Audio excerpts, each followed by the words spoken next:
আজ দুপুরে পূর্ব মেদিনীপুরের ময়না থানার ঢেউডাঙ্গা থেকে নন্দকুমার পর্যন্ত একটি খেয়া পারাপারের স্থান। আজ দুপুর 12:30 নাগাদ যাত্রী নিয়ে নৌকায় খেয়া পারাপারের সময় ঘটে বজ্রঘাত। নৌকা নিয়ে যখন পারাপার হচ্ছিল সেই সময় বাজ পড়ায় নৌকার মাঝি নদীতে ঝাঁপ দেয়, আর ওই নৌকায় থাকা বেশ কয়েকজন যাত্রী অসুস্থ হয়ে পড়ে। তখনই যাত্রীদের জ্ঞান ফিরে আসে, তখন তারা দেখতে পায় নৌকার মধ্যে মাঝি নেই। তারপর ময়না থানার পুলিশ প্রশাসন ও স্থানীয় যৌথ উদ্যোগে ওই ব্যক্তির খোঁজ চালাচ্ছে। এখনো মাঝির সন্ধান পাওয়া যায়নি। জানা গেছে নিখোঁজ মাঝির নাম তন্ময় বর্মন, বয়স 22 বছর। ছিল, তার মধ্যে 3 জনের সঙ্গে আমার সঙ্গে দেখা হয়েছিল। তাদেরকে জিজ্ঞাসা করতে হলো, তারা বলতেছে যে জোয়ারের ওপাশে জোয়ারটা লাগছে, সেই মুহূর্তে ওপাশ থেকে মানে নন্দকুমার থানা থেকে এ ধারে মানে ময়নার দিকে আসছিল। ওই মাঝু নদীতে মোটামুটি আসছে, হঠাৎ করে চড়খাটা পড়ে যায়।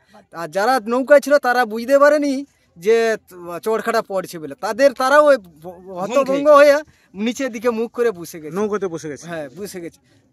যখন তার 5 মিনিটের পরে 2-3 মিনিটের পরে যখন তাদের ভম কাটে, তারা বলতেছে উঠে পড়ে বলে সন্দীপের বেটা কাই মাঝি নেই, মানে সে মাঝি জলে পড়ে গেছে। ওটা কটা নাগাদ ওটা কি ঘটে? তারপর ঘটনাটাই বাজ পড়ে ঘটনাটা ঘটেছে। তো নৌকোতে যারা ওই নদীতে যারা জাল ভাসিয়েছিল, দুজন, একজন ভদ্রলোক একজন ভদ্র মহিলা, তারাই প্রত্যক্ষদর্শী, তারাই একমাত্র এই ঘটনাটা প্রত্যক্ষভাবে সঠিকভাবে কি হয়েছে ওরাই কিন্তু বলতে পারবে। নৌকাতে কতজন ছিল? নৌকাতে ছিল 3 থেকে 4 জনের মতো। তারা বুঝতে পারেনি, তারা ভম খেয়ে নৌকোর মধ্যে পড়ে যায়।